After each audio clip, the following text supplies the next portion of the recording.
ನಮಸ್ಕಾರ, ಜೈ ಹಿಂದ್ ಎಲ್ಲರಿಗೂ. ಎಲ್ಲರಿಗೂ ಕೂಡ ಮತ್ತೆ ನನ್ನ ಒಂದು ಯೂಟ್ಯೂಬ್ ಚಾನಲ್ಗೆ ಸ್ವಾಗತ, ಸುಸ್ವಾಗತ. ಬೆಳಗಾಂ ಯಾರಾದವರಿಗೆ ಗುಡ್ ನ್ಯೂಸ್ ಅಂದರೆ ಗುಡ್ ನ್ಯೂಸು. ಅವರಿಗೆ ಬಂಪರ್ ಆಪರ್ಚುನಿಟಿ ಮೇಲೆ ಆಪರ್ಚುನಿಟಿ ಕೊಡ್ತಾ ಇರೋದು. ಇವಾಗ ಬೆಳಗಾಂ ಯಾರಾದವ್ರಿಗೂ ಮತ್ತೆ ನಿಮಗೆ 17 ಮೆರಿಟ್ ಲಿಸ್ಟ್, 17 ನಿಮಗೆ ಫೈನಲ್ ಲಿಸ್ಟ್ ಕೂಡ ಆಲ್ರೆಡಿ ಔಟ್ ಮಾಡಿದ್ದಾರೆ. ಅದರೊಳಗೂ ಕೂಡ ನಿಮಗೆ 13ಕ್ಕೂ ಹೆಚ್ಚು ವಿದ್ಯಾರ್ಥಿಗಳು ಮತ್ತೆ ನಿಮಗೆ ಫೈನಲ್ ಮೆರಿಟ್ ಒಳಗಡೆ ಪಾಸ್ ಆಗಿರೋದು.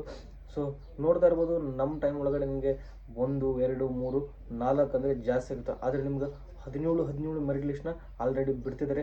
ಹಾಗಾಗಿ ಯಾರೆಲ್ಲ ನೆಕ್ಸ್ಟ್ ನೀವು ಮೂಡುಬಿದ್ರಿಗೆ ಹೋಗ್ತಾ ಇದ್ರು, ಮೂಡುಬಿದ್ರಿ ರ್ಯಾಲಿಗೆ ಹೋಗ್ತಾ ಇದ್ರು, ನೀವೆಲ್ಲರಿಗೂ ಕೂಡ ಆಲ್ಮೋಸ್ಟ್ ಎಲ್ಲದರೊಳಗಡೆ ಪಾಸಾಗಿ ಟ್ರೈ ಮಾಡಿರಿ. ರನ್ನಿಂಗ್ ಒಳಗಡೆ ಎಕ್ಸಲೆಂಟ್ ಟ್ರೈ ಮಾಡಿರಿ. ಯಾಕಂದರೆ ರನ್ನಿಂಗ್ ಒಳಗಡೆ ಎಕ್ಸಲೆಂಟ್ ಆಗಿಲ್ಲಕ್ಕಪ್ಪ ಅಂದರೆ ಪುಲ್-ಅಪ್ಸು ಇವೆಲ್ಲದಲ್ಲ ನೀವು ಕ್ವಾಲಿಫೈ ಆಗ ಟ್ರೈ ಮಾಡಿರಿ. ಯಾಕಪ್ಪ ಅಂದರೆ ನಿಮಗೆ 1ನೇ ಲಿಸ್ಟ್ ಒಳಗಡೆ ಆಗಿಲ್ಲಕ್ಕಪ್ಪ ಅಂದರೂ ನೆಕ್ಸ್ಟ್ ಬರೋ ಲಿಸ್ಟ್ ಒಳಗಡೆ ಆದರೂ ನೀವು ಸೆಲೆಕ್ಷನ್ ಆಗ್ಬೋದು. ನನಗನ್ಸಿದ ಮಟ್ಟಿಗೆ ನಿಮಗೆ 1-2 ಲಿಸ್ಟ್ ಒಳಗಡೆ ಎಲ್ಲರೂ ಕೂಡ ಸೆಲೆಕ್ಷನ್ ಮಾಡ್ಕೋಬೋದು ಅನ್ಸುತ್ತಾ. ಹಾಗಾಗಿ ಯಾರು ಕೂಡ ನೀವು ನಿಮ್ಮ ಶ್ರಮನ ಕಡಿಮೆ ಮಾಡಿಬಿಟ್ರೆ ಎಲ್ಲರೂ ಕೂಡ ನಿಮ್ಮ ಒಂದು ಪ್ರಾಕ್ಟೀಸ್ನ ಸ್ವಲ್ಪ ಜಾಸ್ತಿ ಮಾಡಿ. ನೀವು ರನ್ನಿಂಗ್ ಮೇಲ್ಗಡೆ ಆಗಿರ್ಬೋದು, ಪುಲ್-ಅಪ್ಸ್ ಮೇಲ್ಗಡೆ ಇರ್ಬೋದು, ಇದ್ರೊಳಗಡೆ ನಿಮ್ಗೆ ರನ್ನಿಂಗ್ ಒಳಗಡೆ ಎಕ್ಸಲೆಂಟ್ ಮಾಡೋಕ್ಕಾಗಲಿಲ್ಲಪ್ಪ ಅಂದರೆ ಪುಲ್-ಅಪ್ಸ್ ಒಳಗಡೆ ಎಕ್ಸಲೆಂಟ್ ಮಾಡಿರಿ. ಈ ರೀತಿ ನೀವು ಒಟ್ಟು ಎಲ್ಲದರೊಳಗಡೆ ಕ್ವಾಲಿಫೈ ಆಗಿ ಟ್ರೈ ಮಾಡಿ. ನಿಮಗೂ ಒಂದು ಚಾನ್ಸ್ ಇರ್ಬೋದು. ಎಲ್ಲರೂ ಕೂಡ ಎಕ್ಸಲೆಂಟ್ ಹೊಡೆಯೋಕ್ಕೆ ಹಾಗಿಲ್ಲ.